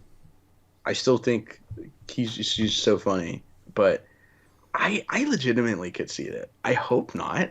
I hope the bright lights kind of make him want to do something because I don't think we can stress enough how much of a stinker that Paul Daly fight is.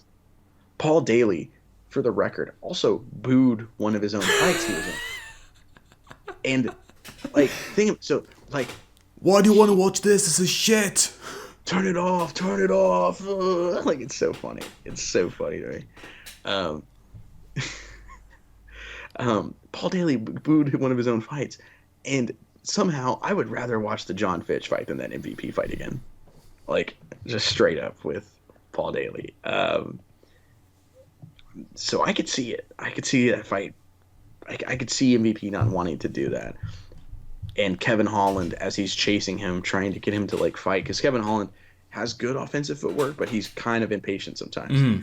Gets tagged, which would be really sad for me. Oh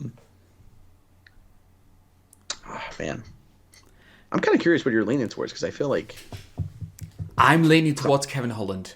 Okay. I think that on the whole, Kevin Holland has fought better competition. And even though he's lost some of those fights, I mean, he had success against Wonderboy. Like, especially early on, I think that it was somewhat competitive. And then, of course, Wonderboy started doing Wonderboy things and started pulling away from him in, like, the third or fourth round.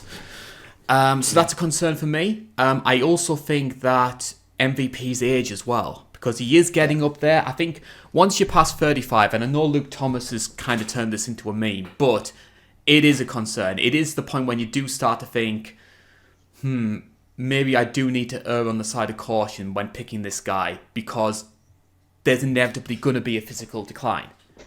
I mean, Volk literally did a whole sketch. Yes. Old man Volk about 35.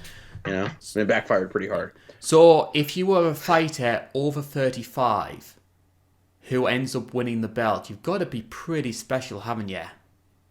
Yeah, like I can only think of one person recently who's done that, like won a belt at 35 under welterweight. I can only think of one guy. I mean, you know who I'm referring to, don't you? I do know who you're referring to. I'm trying to. I remember a guy who won a fight. The real greatest ever won a fight at middleweight when he was like probably 56 in alien years. I don't know. I recently got reminded that GSP believes he was abducted before the Nick Diaz fight. I'm like, oh, that's right. That's what his dark. That's where my dark place. Like Nick Diaz, you don't want to test me. I've seen scarier things than you in my dark place. I know you did the retro review when you covered GSP at 129, and we got so many comments saying how good your GSP impression was. That's great. I used to practice it because I'm pretty open about my history. I don't partake in the Nick and Nate Diaz special anymore, but I used to. And that was like the common thing is like, get Joe to do his GSP impression. It's like, stop trying to make me do the Nick Diaz. Like I used to always do it all the time, and it would annoy people. It's kind of like how Jay admitted that he used to just do the like Muhammad Hassan theme song to annoy people. I would do the GSP impression to annoy people. So I am picking Kevin Holland to win this one. Yes. And same here. I think he could stop MVP. I think he's going to. I think second round he puts him down. I'm not very high on MVP. This is like one of those things like we talked about, like you want to be professional, you want to kind of not just crap on any professional here because they would kill us, but mostly it's out of respect and integrity of us. But I'm not high on, whenever they said they signed MVP, I legitimately went, why? What? But hey, I've been wrong before. I thought Ben Askren was going to come in and just wrestle everyone to death. So, I could be incredibly wrong here. But I think Kevin Holland puts him down in the second round. So now we move on to our core main event and a very eagerly anticipated fight in the lightweight division. It is the number 3 seed Dustin Poirier, and he is welcoming the opportunity for Benoit Saint-Denis to break himself into the top 5. And interestingly, Saint-Denis enters this fight as a minus 170 favourite. You can get Dustin Poirier in at plus 140. The INC followers, though, we put the poll online, and at the moment, they are still giving Dustin Poirier the benefit of the doubt. 52% of our viewers think that he's going to win this one. You can get Saint-Denis at 48%. So, as we've seen over the past few years, Joe, everybody has been almost sort of like preemptively ushering in the new generation of lightweights. And eventually saying, look, there's going to be a point when people like the Poiriers, the Gages of the world, eventually fade, Michael Chandler, eventually fade away, and this new wave of fighters is going to take their place. Is this the time it finally happens? Or is this another situation where the old guard prevail and push back the prospects? That's what makes...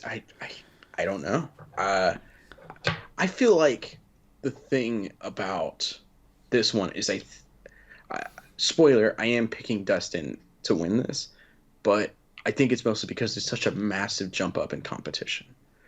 But the story's there. The story, the skill set, the talent is there for a guy like Benoit Saint-Denis to just prove me wrong. And as a Dustin Poirier fan, I kind of want him to. I kind of want that next generation to be here. Did you say prove me wrong because it was Benoit? Oh no. Who did I say? You said I want him to prove me wrong, and that was always Benoit's catchphrase. Oh, it was. Oh no. No.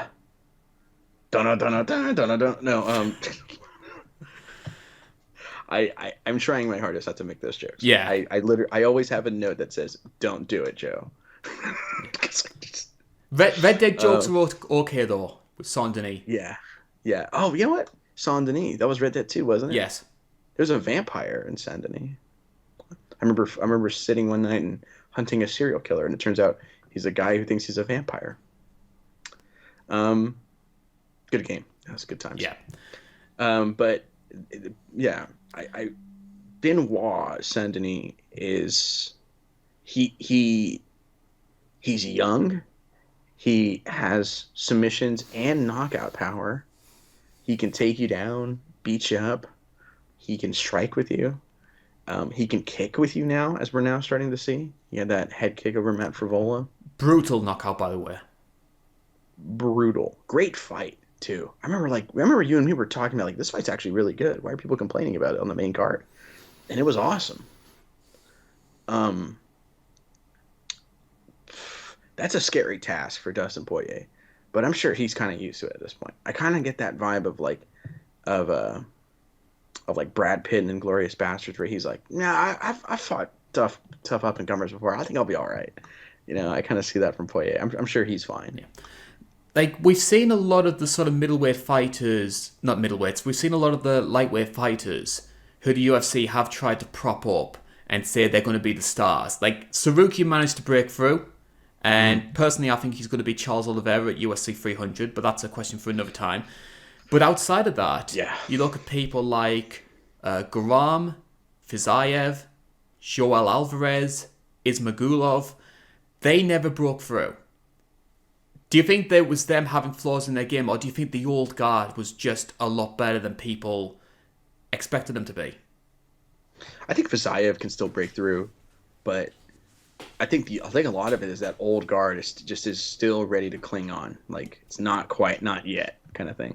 I mean, in fairness, when I think old guard that just probably aren't losing to these prospects, the two guys I think of are technically Charles, because he's, been fighting for so long, but, you have Gaethje and Dustin, and those are the two guys I go, yeah, have fun beating those guys. Those guys are still the boogeyman of this division when you're coming up. Yeah. Sarukian broke through because Benny was another one of those guys. I'm like, you got to get past him too. And poor Benny. Yeah. God. He should have fought for the belt. They screwed him too. But I blame what's his face, Mick Maynard. Should have let me have his job. That's all I'm saying. Yeah. Just let me have his job. Well, they ran that matchmaking thing, you can be a UFC matchmaker, but I kept telling you, you kept putting You kept putting Roman Delete in all of these nightmare matchups because you were jealous of him and Cheyenne. I mean, let me have that one. Like I thought I put together the perfect UFC 300. Like we had great fights, and in the main event, it's five tigers versus Roman Dolidze.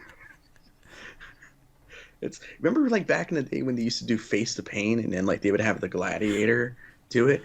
I was trying to harken us back to that, you know. But We'll talk about Dustin Poirier in a bit more detail here. So a 29-8 record. It's going to be the first time that he fought since losing the BMF title fight up against Justin Gaethje. Outside of that though, I've got a list here of some of his notable wins in his career. Michael Chandler, 2 wins over Conor McGregor. Dan Hooker, 2 wins over Max Holloway. Eddie Alvarez, Justin Gaethje, Anthony Pettis, Jim Miller, and Bobby Green. Now that's a portfolio of wins. that's a resume. Wow. I actually saw a poll because I'm listening to a lot of Anik and Florian these days, and they ran a poll on who they thought was the best UFC fighter to never win the belt. And I think Dustin Poirier came up there as like number 1 or number 2. Wow. I was surprised Kenny wasn't like, come on. Yeah. Oh, Kenny got a lot of votes as well. Good, because he actually deserves it. He was incredible. I guess they're not counting interim belts. No, they're not. Yeah.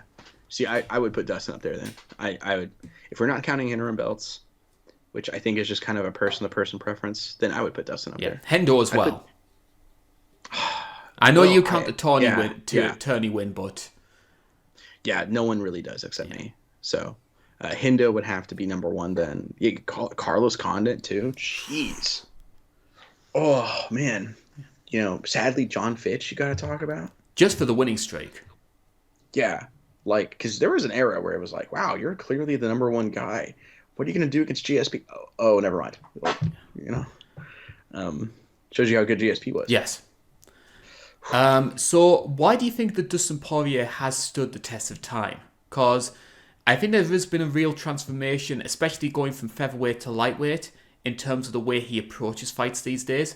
Because a lot of people forget this, but Dustin Poirier came into the UFC primarily as a grappler. And in this day and age, it's his boxing, and in particular his defensive striking, which, in my opinion, has led to a lot of his success. Yeah, he's one of those weird guys who does the Philly shell in MMA. I love the Philly shell in boxing. In MMA, I'm not 110% sold on it.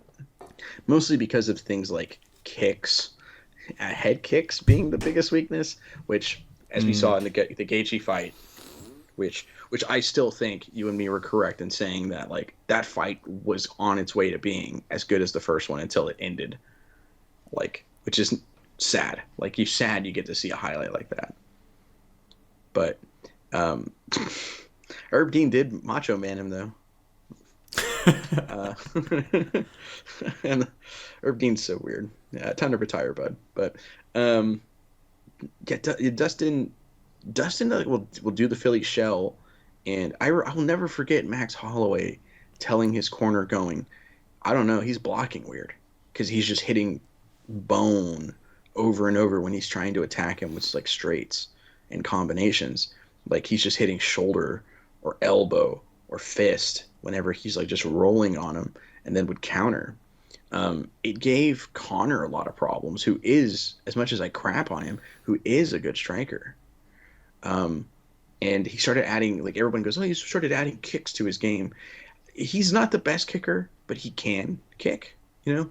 Where he's really going to put you away is he has unbelievable defensive boxing that opens up a lot of shots for him. In particular, as I was kind of mentioning with Petr Yan, what he'll do is he'll often attack with his, because I think he's a right-handed southpaw. So he'll attack with it, like a rear straight hand left, and kind of throw another shot as he steps in, and then switch to orthodox, and then throw a hard, just full power right hand, and it kind of mixes you up. You go, whoa, hold on, how was I? What? I came from his power side. I thought his power side was his left. It's kind of a interesting little trick. And in that infamous clip of him allegedly dropping Colby Covington, that's the shot he does it with, is the switch right hand. Because I mean, even like Rashad Evans tried doing it, but he never did it as well. He's a slick trickster because he came in as like a grappler, like you said, but then he was like, oh hey, I hit hard, I'm gonna be a brawler. And then when he went to lightweight, he got rid of his buzz cut, went to the salon, got nice and cleaned up, Tommy Hilfiger model looking, and then shows up as a technician, and it's been amazing at lightweight for him. What a run. Big things that stand out for me on both sides of this. I think that Poirier's work against the fence, I think, is especially very good, because if he gets backed up there, that's when you see a lot of his great defense, in my opinion. Because the one that sticks in my mind for me was Michael Chandler did have some success against Dustin Poirier, and Chandler was doing these big things, sort of teeing off on him, but how many of those shots managed to connect with Dustin Poirier? I don't think all that many. And then near the end of the round, here comes the counter strike. Chandler goes down. Poirier nearly finishes the fight, which a lot of people may have thought Chandler was winning that first round because of the activity. And then, of course, Dustin lands that big right hand and nearly finishes him off. And then on the other side of things, everybody will have seen the finishing sequence of the second McGregor fight. But the moment that Dustin catches Conor with that big left hand, you can see Conor stumble back a bit. Like Felder starts going, wow, because he realises Conor's hurt. And then Dustin's shot selection from that point on, every shot he throws, absolutely pinpoint, perfect shot for the perfect moment, and it ends up dropping him. Because people forget as well, you actually see Conor in desperation trying to go for a takedown, and he actually times him with an uppercut, and that's what drops him. Yeah, because whenever the right hand that hits him is like a lead uppercut, and it's perfect timing, and that's when you have like the meme of him falling back. Yeah. I mean, because Conor had success in the first round. Then like all the low kicks are adding up. Now the spring in his step is gone. Conor doesn't have the best cardio, so that's also going to weigh in on it. And now now it's time for Dustin to kind of let his hands go. Like, now I'm ready to fight, and it just starts lighting him up. And he does. He I feel like that's an American Top Team thing too, because he isn't afraid of getting taken down because he'll just wall walk against the cage. Like, that's all those American Top Team guys are really good at getting off their back using the cage. And Dustin has kind of taken that and, like you were saying, almost turned it into a way for him to lull you into that false sense where he can blast you. I like that. The sort of cagecraft, though, can be a weakness, though, when you have somebody who's wanting to take you down. And that brings us on to Benoit Saint-Denis, who is a very, very good grappler. So we'll talk about him in a bit more detail here. A 13-1 record. His last fight came at UFC 295 when he head-kicked Matt Favola. Other wins in the UFC include Thiago Moises, Ismael Bonfim, Gabriel Miranda, and Nicholas Stoltz. So maybe not the highest profile names outside of Favola and maybe to an extent Moises. 4 KOs, 9 submissions. He has never gone the distance in a victory. His only loss came as a welterweight, which was a short notice UFC debut against Zaleski dos Santos. In a crazy fight. Yeah, and one of the worst referees of all time.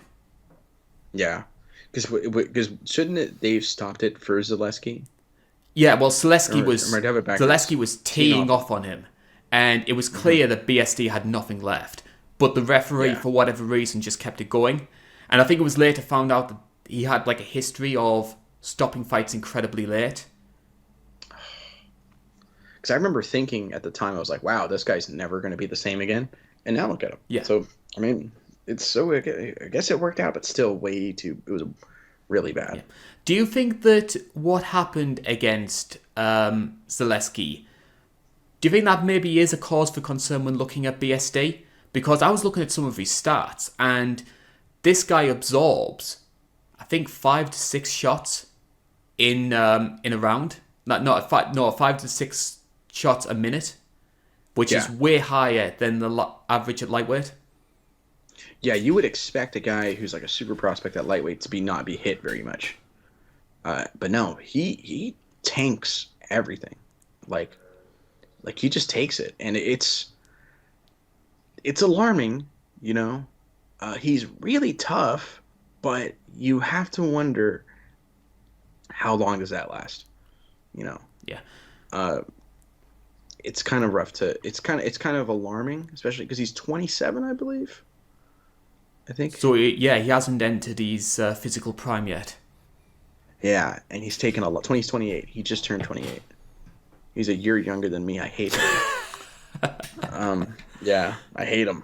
Now I'm definitely rooting for, but he's he takes a lot of shots. Real tough kid. Or not tough kid. I went Dana White now. It's going. He's a really tough guy. He, but man, that's a lot. I didn't know the number was like that because I feel like he's very hittable, but I didn't know the number was like that. Um, In fairness, though, it's the same sort of number that Gagey was taking in when he first came into the UFC. mhm. But of Yeah, course, now I'm Gagey actually. had to sort Gaethje of has a crazy change and chin too, adapt but his game once he started. Like, he had the fight with Eddie Alvarez and the first fight with Dustin. And there was changes to his striking and his defense after that fight. I think he recognized, hey, if I do want to be among the elites, I need to be more defensively minded. yeah, it's funny. That's actually kind of an interesting parallel there because Dustin Poirier is the one who made him go, all right, maybe I actually need to be good at like not maybe work on my defense. And here's a guy like Benoit Saint-Denis who has a similar number to that Yeah. going against Dustin Poirier. I think the fight for me, it's going to be won in the grappling because Hmm. I see Saint-Denis going a bit more grappling heavy for this one because a lot of people forget they've seen the knockouts of Favola and they've seen the work he does with his hands, but the guy does have a strong grappling base, and that's been an area, in my opinion, where Dustin Poirier has had problems recently. We saw that when he fought Khabib. We saw that when he fought Charles Oliveira for the belt. Chandler a little bit. Chandler a little bit. He does have a tendency at times to give up his back, and I think Saint-Denis is going to try and exploit that. I can see it. I wonder if this is a joke, but Dustin Poirier. I always remember what he said after the Khabib fight, and I wonder if that's something he plans on implementing in this fight. He said that if he fought Khabib again, he's going in with a pistol. You know, that's a real quote from him, and I go, I love Poirier like that. But that's also frightening. A guy like Poirier saying that about Khabib. Ugh. So, money where your mouth is. Who's going to win this one? I got Poirier personally. I think Poirier. I think this is just too big of a step up. I think a fun fight as well would be like Fiziev is probably out because of the injury, but Benoit Saint-Denis Fiziev was like something I thought probably makes sense to me. Um, I mean, I just thought about this. This irks me. Crazy to think that they didn't like Mateusz Gamrot is on the prelims and this is the co-main. In terms of excitement, this deserves it, but that just irked me. That just Mateusz Gamrot is on the prelims. I don't know about that. Garmot and Saint-Denis would have been a good matchmaking. That would I was kind of thinking about that. I was like, well, I still feel like that's too high up of a jump. Yeah. What about Saint-Denis and Jalen Turner? Oh, I would love it. Dan Hooker. Yep. Actually, Dan Hooker, unironically. Or you know what? While we're at it, Benoit Saint-Denis, Alexander Volkanovski. I want Volk to have as long of a break as he possibly can until he's 100% ready to come back. I don't want that immediate rematch as a Volk fan. No. But I think they've sort of boxed themselves in, though. I think it's something that's going to have to happen because the UFC, like, knowing the way the UFC works now, they're not going to want Evloev to fight for that belt. No. And they have Max at 155 next. Yeah. So I think they've boxed themselves in. I can see Volk headlining either November or December. It's scary because Taporia turned out to be that unicorn. Yeah. For me, going back to this fight, unless Dustin Poirier has fallen off a cliff post-Gagey, and there is a possibility that that could happen, because sometimes a knockout like that does change fighters, I think he's going to have enough to turn back Saint-Denis. I do have a bit of a bold prediction though, and it's one I dread saying this one, but if Saint-Denis was to win, Dustin Poirier, 34 years old, he's reached the summit. I can see him walking away if he loses. I can see it too. I definitely can see it. But here's something I just thought about. This 5 rounds? I'm not sure. I don't... Yeah. Because that was the whole controversy, as for, remember, was Dana White announced the fight before they even signed it, and they woke up the morning going, I don't remember signing anything, but I guess I'm fighting him. And that was the thing, was they announced it as a 5-rounder. I'm just going to Google it right now, so... Yeah, I want to know. Because if it's 5 rounds, then definitely I'm leaning towards Poirier more. You got a guy like a crazy finisher like Benoit Saint-Denis. I trust Poirier in the championship in the 4 and 5. I am just talking about this. The joys of live broadcasting, that we haven't prepared all this. Well, we script everything. We script this. Yeah, it was really awkward. Yeah, according to this, Poirier pushed for 5 rounds when the fight was booked. So it just remains to be seen whether or not the UFC agreed with him. If it's 5 rounds, then definitely Poirier. I think that's smart matchmaking, or smart on Poirier's part, because you get this guy who's only been to decision, and in his one decision fight, he nearly was like put down pretty hard. If it wasn't for bad refereeing, he would have been finished. You kind of have to question the gas tank of these crazy finishers like this.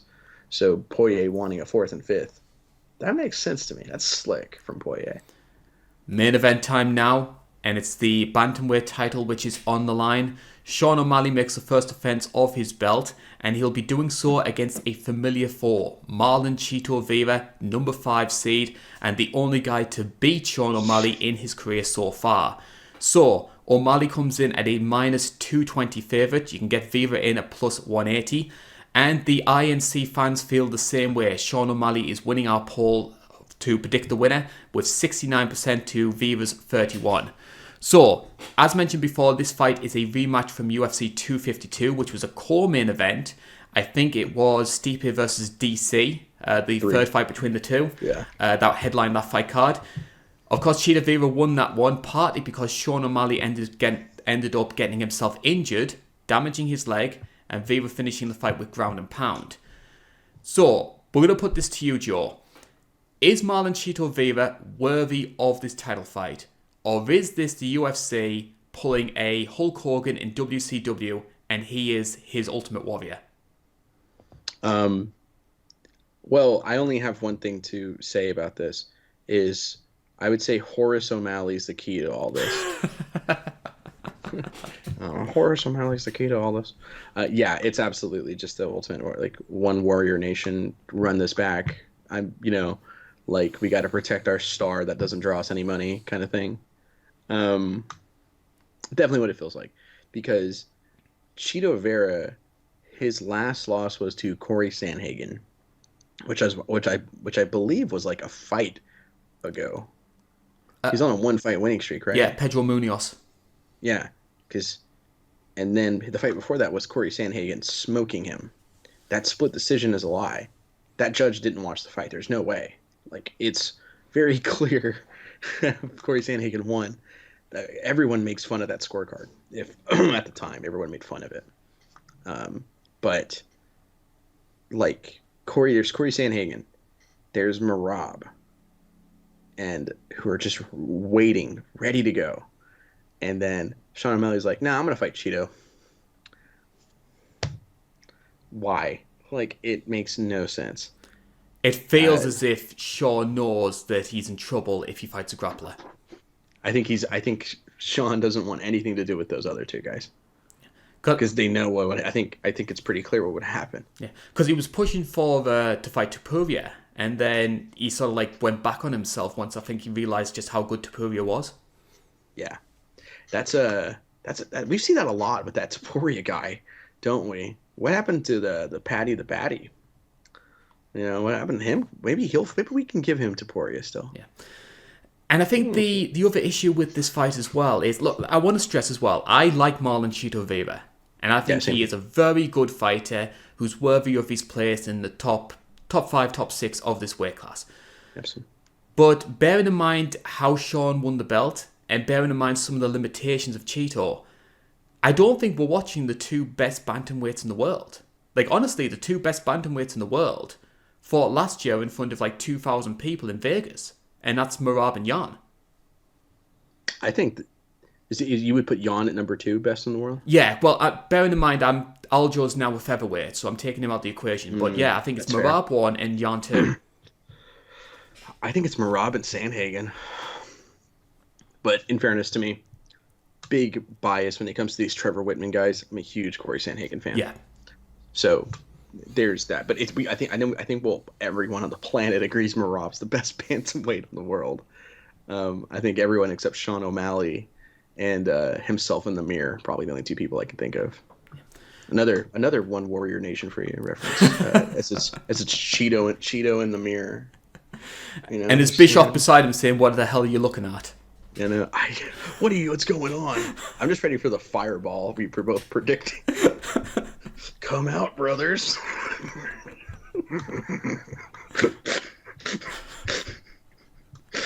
That's my favorite episode of OSW. I gotta be honest. We'll talk about Sean O'Malley here. So 17-1 record. I knew you were trying to put it off, Joe. So a 17-1 record. So of course he won the belt in his last time out up against Aljamain Sterling. Outside of the Aljo win, his other notable wins include Piotr Jan, which is a very debatable win. And then you take those two away. His third best win in his career, Raulian Paiva. Oh, yeah. Did you know that they made him ranked right before that fight? Yes. Thiago Moises style? Thiago Moises at 155, who was unranked and going to fight in the main event against Islam. And then, like, the week before, he suddenly shows up with a number beside his name. And they did that with Raulian Paiva. Yeah. And I think that fight was only main event because they didn't want to take a chance on Misha in a comeback headlining. Yeah, that was the co-main event. That's right. Yeah, that makes sense. In hindsight, yeah. Obviously Makachev's gone on to do great things there, so absolutely worked out well. So I still feel like there are a lot of positives to the game of Sean O'Malley, and we'll get into those in a lot more detail. But part of the reason why I think there's negativity against him is this feeling that he gets a little bit of preferential treatment and that there's some glaring holes in his game which the UFC have tried to ignore through favourable matchmaking.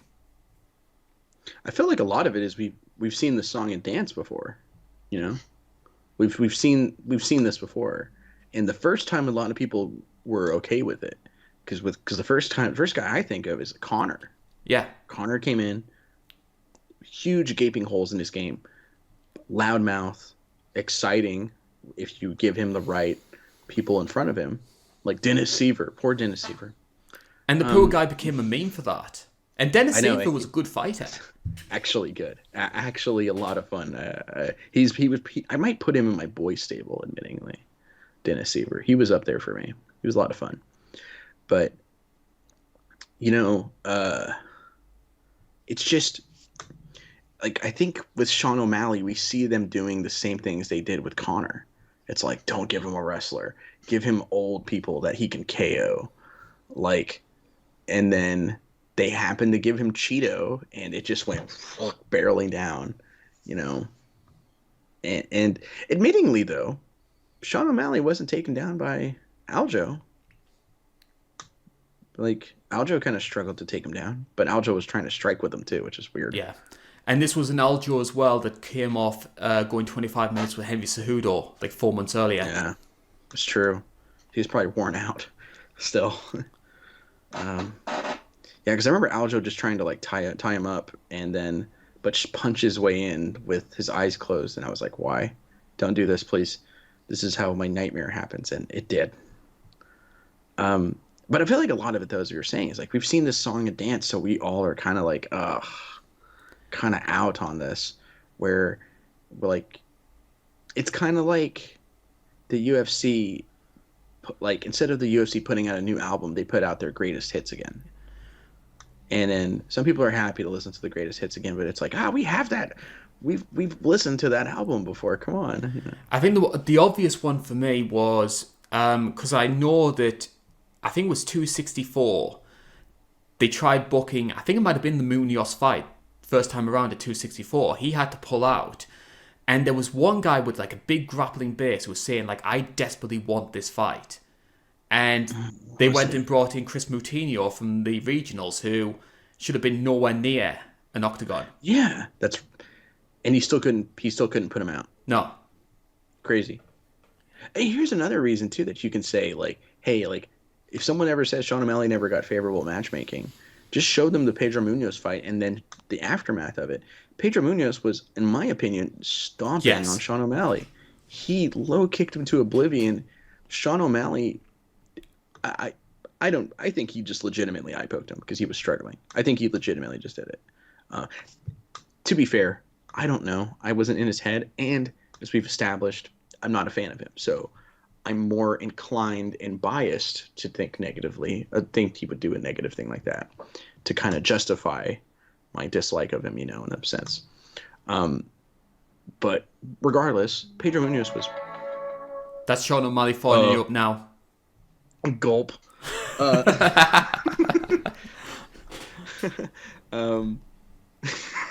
It's he knows really you're watching. Funny. That's a really funny timing. That's actually really funny timing. Like, Pedro Munoz was lighting him up with the low kicks, and then fights thrown out because of a Sean O'Malley foul, regardless if it was intentional or not. It was Sean O'Malley that initiated the foul that caused the fight to no longer be able to go. And if you look at the course of the fight, Sean O'Malley was the one in trouble because of all the low kicks, the damage he was taking. He was losing the fight. Sean O'Malley got Piotr Jan next when Pedro Munoz got stuck fighting Chito. Like, how do you fail upwards? Like, it was very obvious. Yeah, especially when normally when there's an inconclusive ending to a fight, normally they run it back straight away. Mm-hmm. And they were like, no, we don't want that. We don't want to put Sean O'Malley anywhere near that mess. Yeah. Good thing you mentioned there about O'Malley's issues with low kicks, because I think the kicking game of Chito Vera is one of his biggest strengths. So we'll talk about him in a bit more detail here. 23 8-1 record. His last fight came in that win over Pedro Munoz, himself a great low kicker, as you mentioned. As well as that, notable names include Dominic Cruz, Rob Font, Frankie Edgar, Davey Grant, and of course Sean O'Malley. So on the whole, a lot of his bigger wins, admittedly, coming against guys maybe past their prime a little bit. Do you think Chito is arguably in a bit of a false position because he happened to beat guys by fighting them at the right time? That's actually an interesting point, because that's kind of a lot of people's gripe against Sean O'Malley. Remember, Sean O'Malley was bragging about his KO over Eddie Wineland, like he, like it meant something still. In 2013, maybe. Yeah. And because Eddie Wineland was one of my favorites too, so him KOing Eddie Wineland, it was like, that's frustrating. But, like, he was bragging about that KO, and that kind of rubbed people the wrong way. Whereas Cheetos, they weren't quite at that level of washed, but he was still KOing guys, and people were still going crazy over it.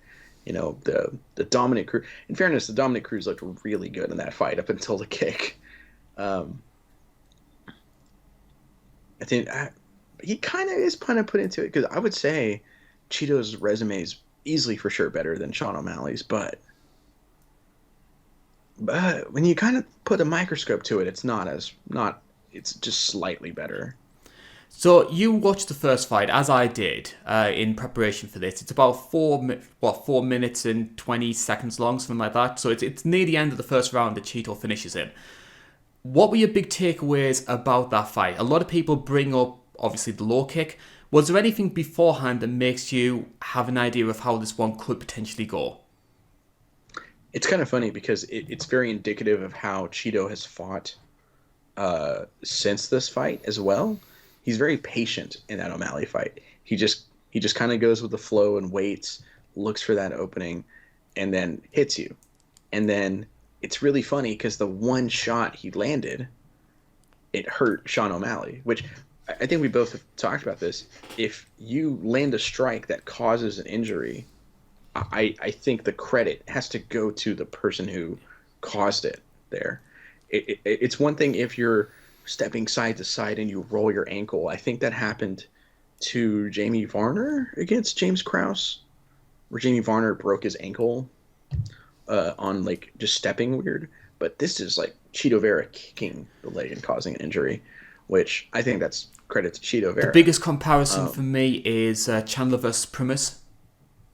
Oh yeah, that's just weird. That one's weird, isn't it? Because he throws a kick and then steps and lands, and it's like, oh no, that was Fazayev in Gamrot where he hurt himself that way. Yes.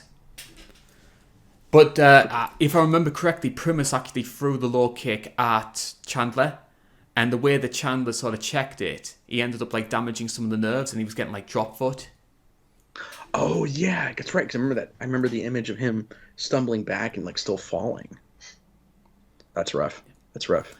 And that great sort of Bellator moment when Chandler sort of like gets up from his stool to sort of like G up the crowd. And in the time that he's up on the air, they pull the stool away. So he tries sitting back down and ends up going flat on his arse. Flat on his fucking arse. I thought, I was thinking of Jimmy Crute, who I do enjoy.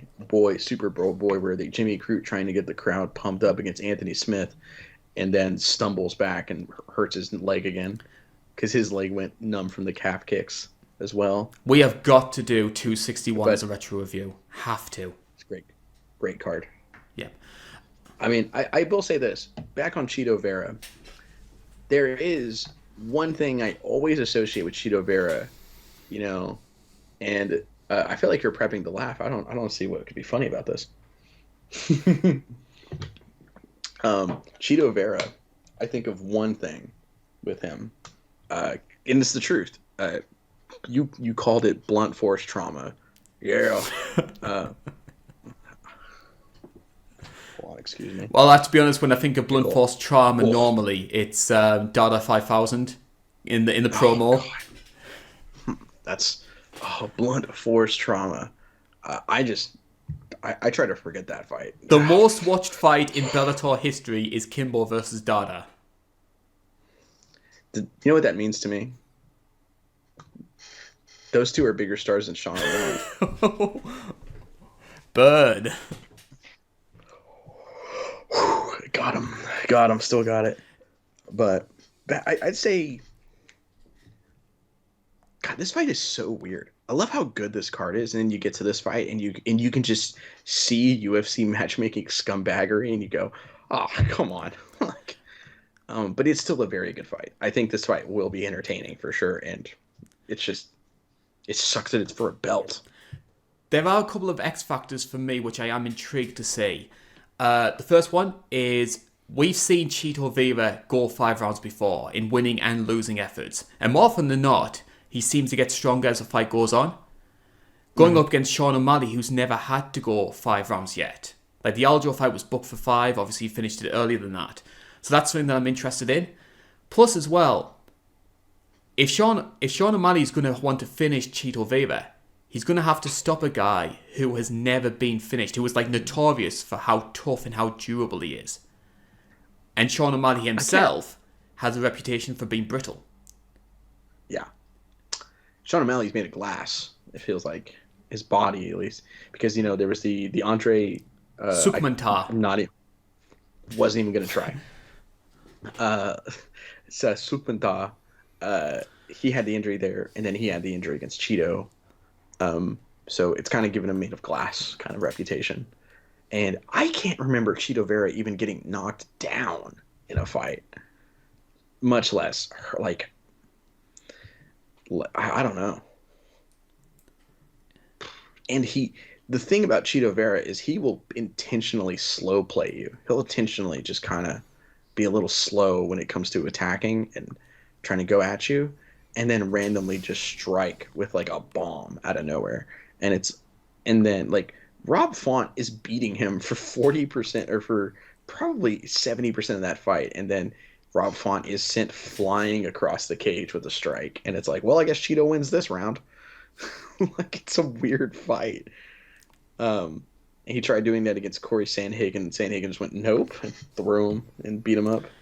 But it's very odd. So, put your money where your mouth is, Joe. Which way are you going with this one? I'm gonna go with Chito Vera. Yeah. I actually, like, unironically, not just because I wanted to do an LA Knight impression. Yeah. I'm going with Chito Vera.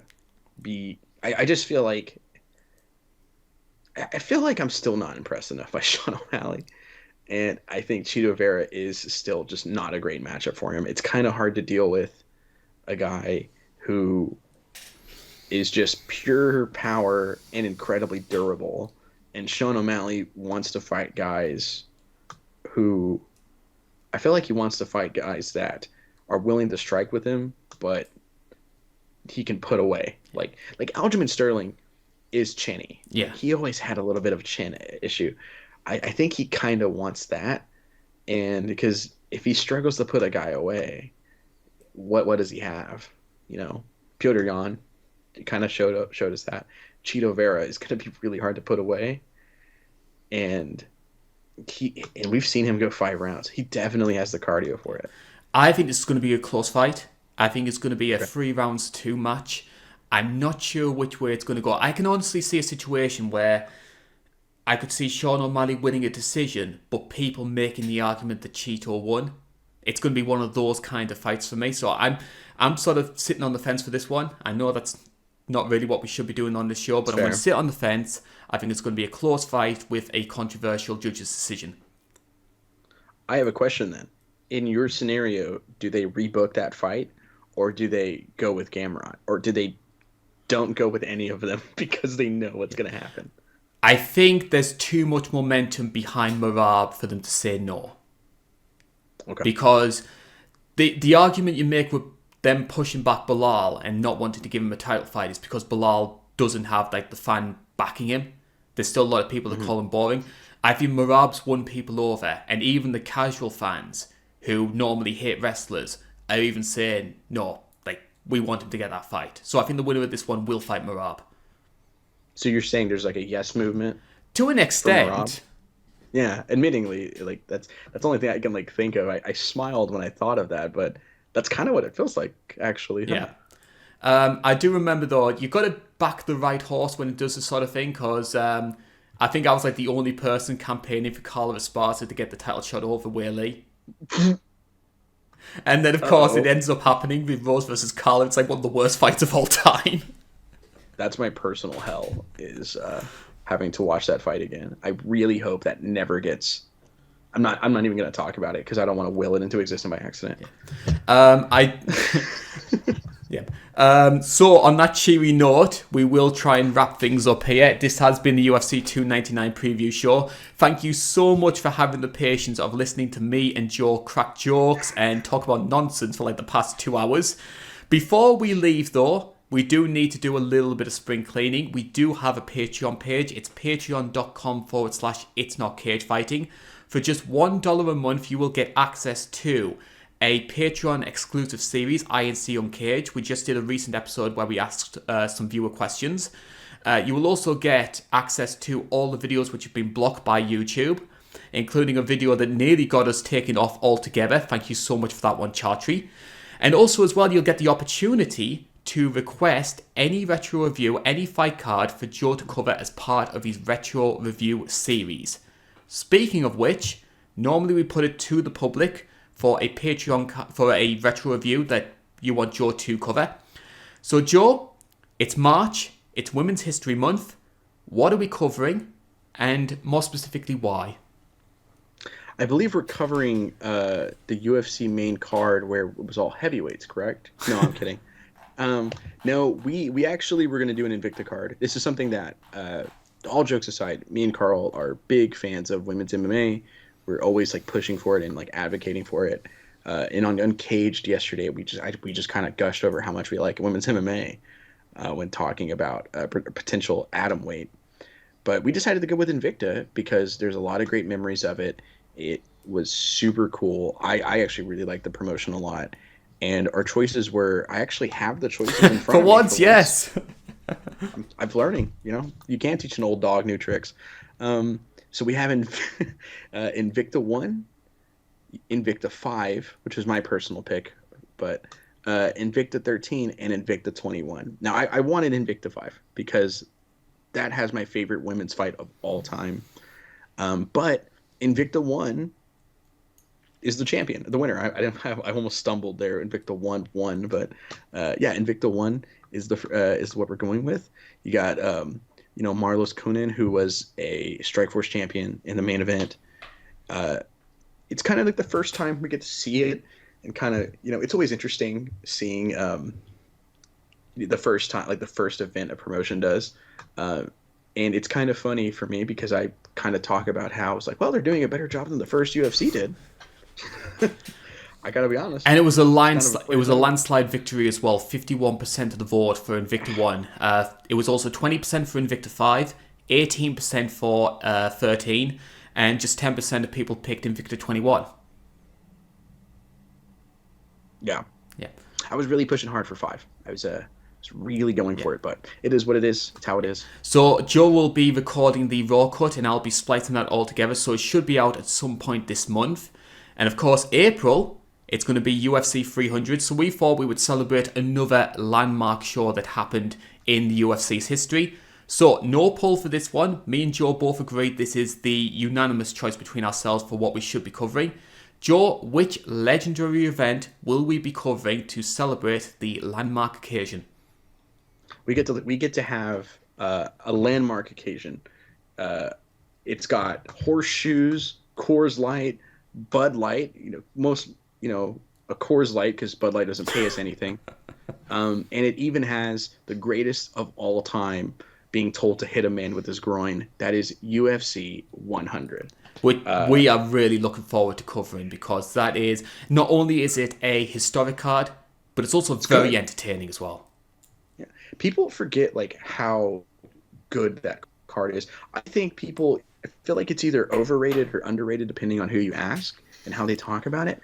But there is a couple fights on there that are just memories, like iconic moments. And the best fight on that card is not one you would expect. And it's fantastic. I love stuff like that. And it's also one of the few times that we're going to be seeing Brock Lesnar on our TV screens recently. Yeah. So enjoy that aspect. Yes.